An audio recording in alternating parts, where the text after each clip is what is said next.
Hello. In China, they have dung pong poo. In South America, they have Quim-Pifero. And here in Britain, we have David Attenborough. All mainstream wildlife filmmakers of international repute. But on the fringes of the natural history industry, there are many others who are less well known. And it's their work we'll be looking at in this programme. Not so much unusual wildlife as unusual wildlife films.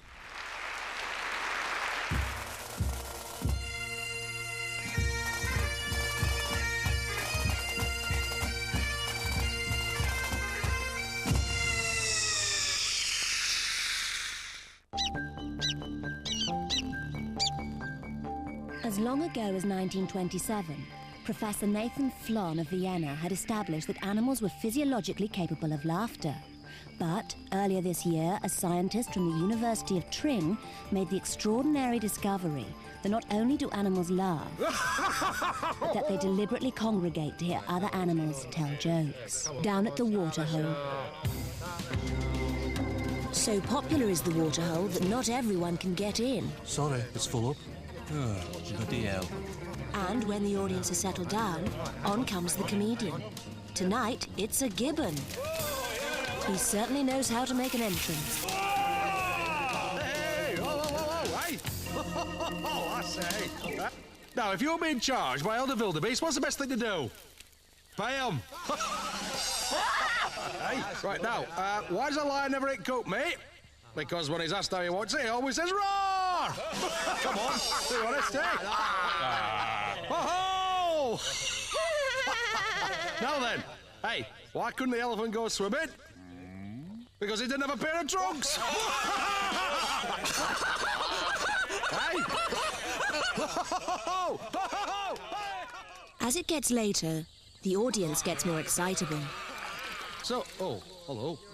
Now, what's got 8 legs and doesn't roar? Come on. Hey, a lion with a gazelle in its mouth. Oh, come on now.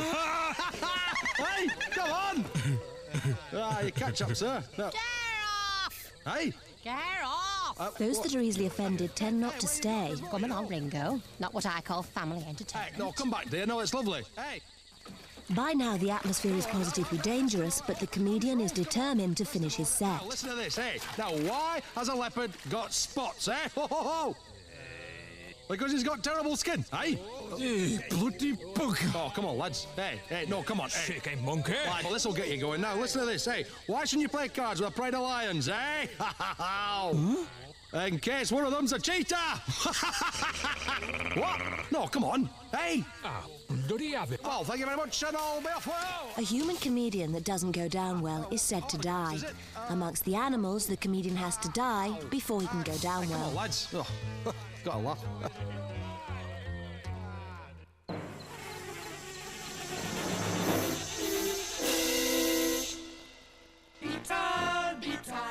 Beetle of the yard.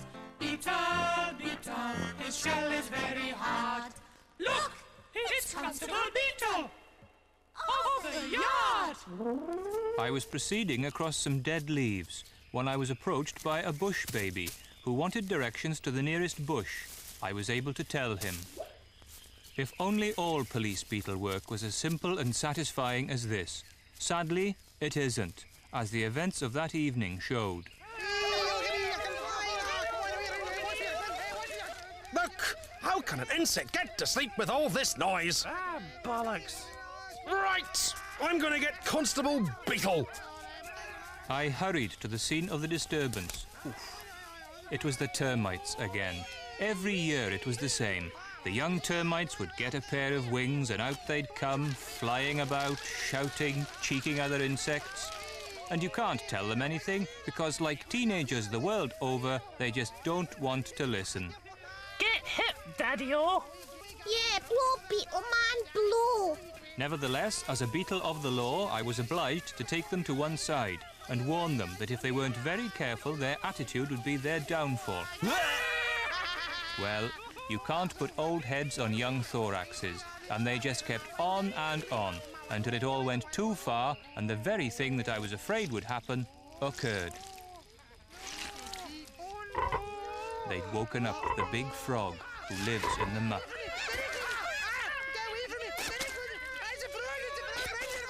There wasn't a moment to lose.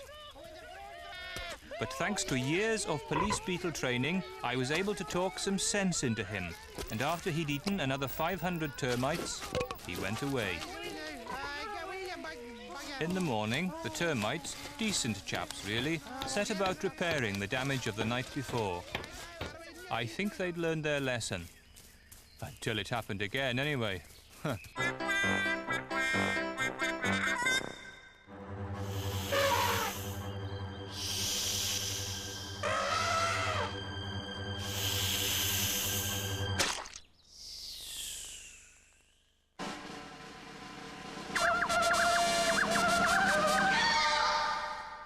Welcome to our Sezione Internationale Leone, Or international section. where this week we bring you an unusual opera from the Antarctic, entitled Il Princo Flatto. The Flat Prince. Good evening. Welcome to this very special performance of Il Princo Flatto. Act 1 begins with Crisis in Antarctica. The seals and the penguins are at war, and the penguins are driven from the sea. Then, to make matters even worse, a seal deliberately sits on the queen penguin's eggs, squashing them. The eggs hatch, but the penguin prince, having been sat upon, is born an idiot. Il Princo Flatto.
What a marvellous performance. I'm sure you've never seen anything like that before. And neither have I. This is Richard Baker, wishing you a warm good night.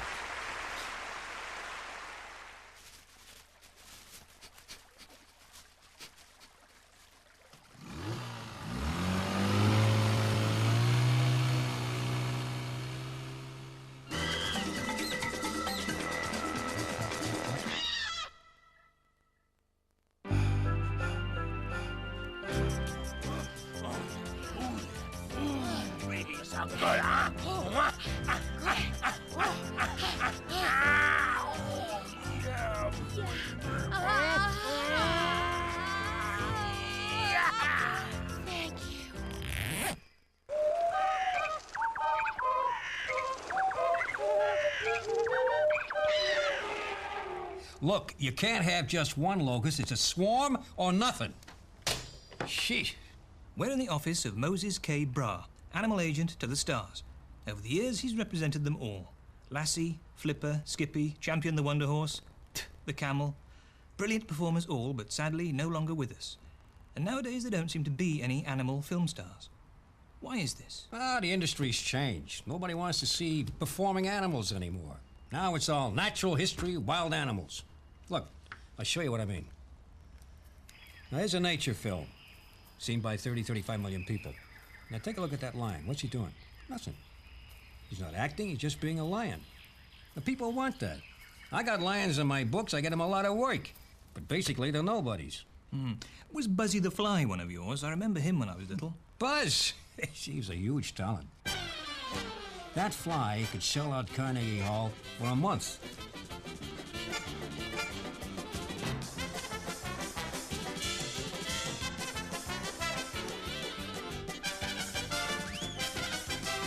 What happened to him?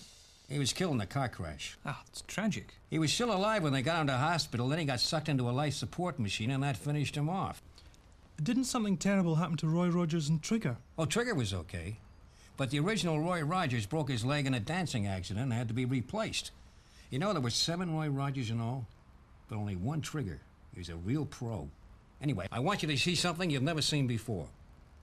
Trigger taking his first dancing lesson. He's a bit stripy, isn't he?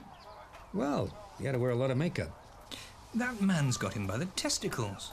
Why not? He wouldn't have danced otherwise. That's a bit cruel. Cruel? Look, Trigger went on to become a major motion picture star. He made a fortune. He was loved by millions. Where's the cruelty in that? Well, you don't think animals are interested in that sort of thing, do you? What are you talking about? A lot of these animals came from very difficult backgrounds. Show business was their only way out. Anyway, right now I want to show you Mr. Slippy, the seal. Now this seal, he can juggle, he can play an instrument, and he can dance. 3 skills that don't come easy. He worked very hard. Why? Because that bloke kept knocking him about. That bloke is Bobby Bumgarden. He loved Mr. Slippy. No, that seal worked very hard because he didn't want to go back living in trees. Seals don't live in trees. Well, that seal didn't. That's for sure. He had a very nice apartment right in the middle of town. Oh, just before you go, I want to show you one more clip. Oh, now this guy is my total favorite. He wasn't a big star, but he was a great performer. Pooh Penguin in Appointment with Destiny.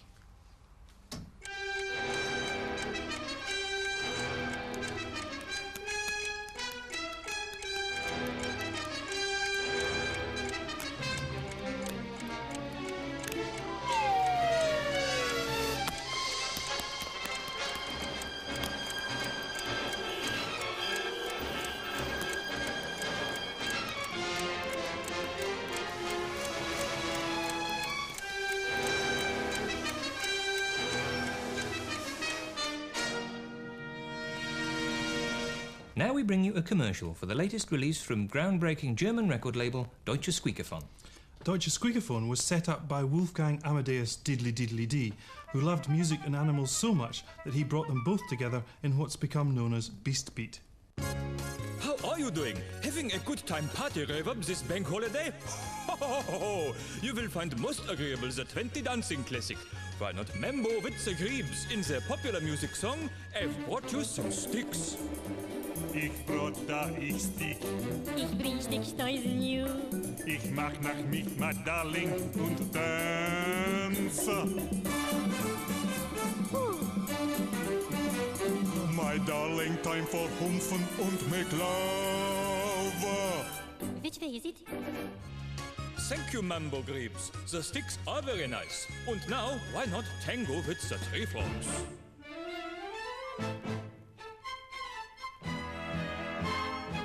Macht nach und ich scheißen Krabben, das wir.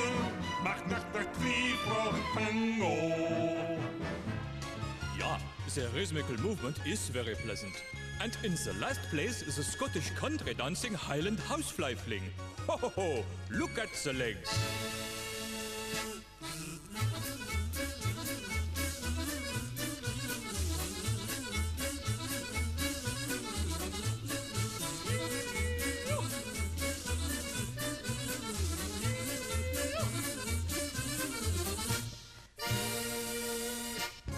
Nice behavior.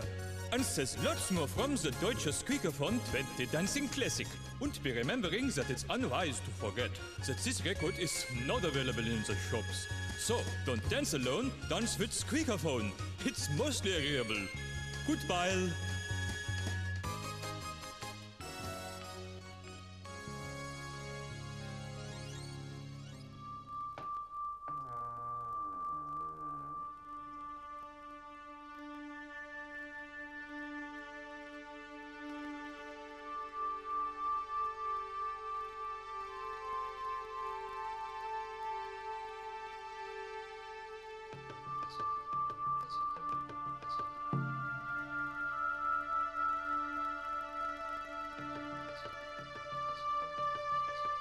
Long before David Attenborough started jet-setting around the world, gobbling up the ozone layer, Pete's grandfather, Sidney Kidney, was one of the very first men ever to record wild animals on film. As a child, Grandad Kidney was fascinated by nature, but had very few human friends. I think perhaps the other children avoided him because he had a large mole covering most of his face. A birthmark? No, a real mole, clinging there. But he loved animals so much, he wouldn't let anyone take it away. So he devoted his childhood to learning about the natural world. Yes. And then, when he reached puberty, at the age of 23, his parents gave him an old bicycle. This gave the young Sidney immense pleasure. And from that moment on, he was rarely still. He cycled all over the world filming animals. And today we're very fortunate that we can show you this never-before-seen film. And this is one of my favourites.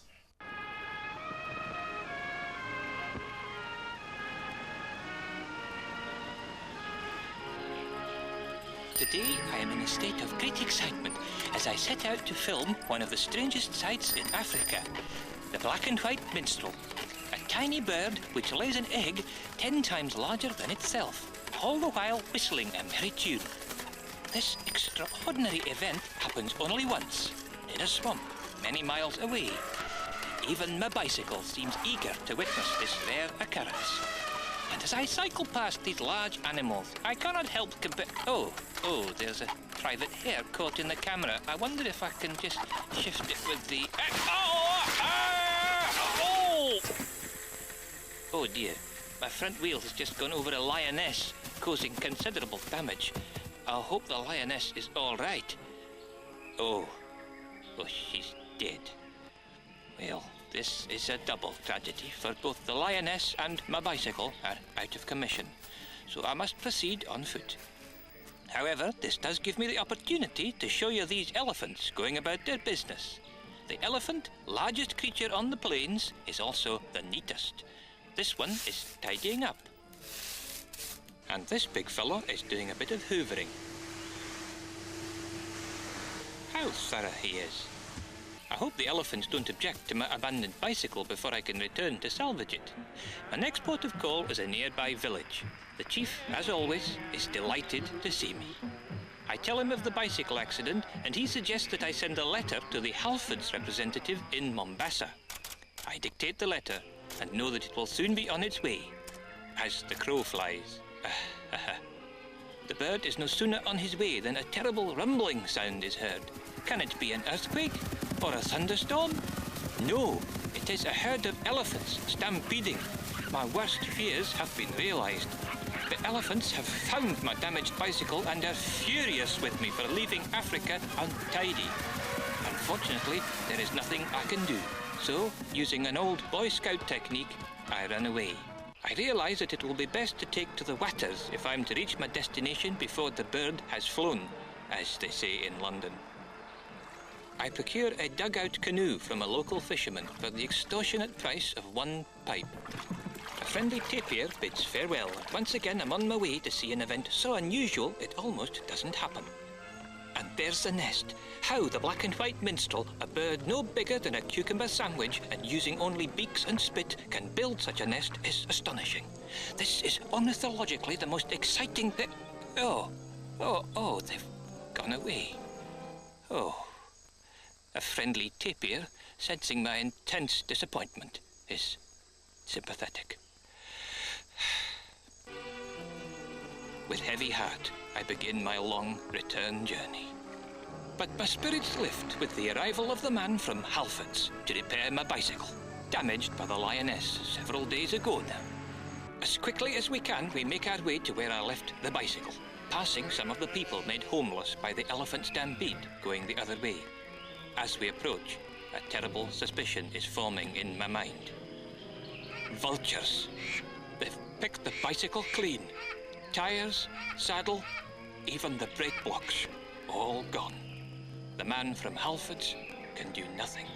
And then, as he is adjusting a bicycle clip, suddenly a great lion leaps out of the bushes and wrestles him to the ground.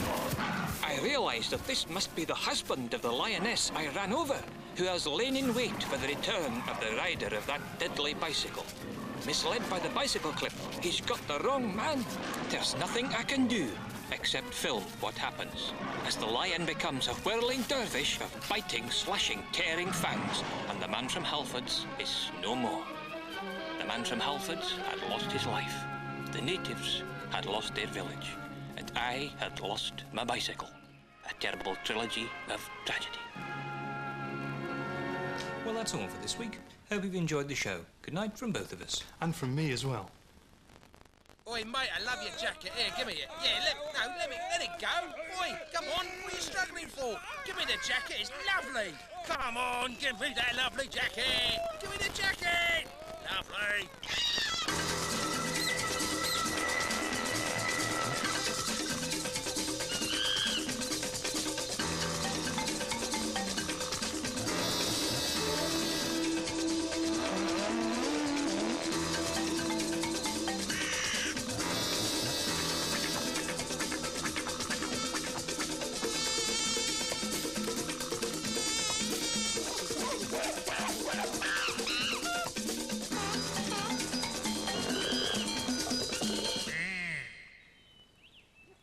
Oh, it's lovely. Good night.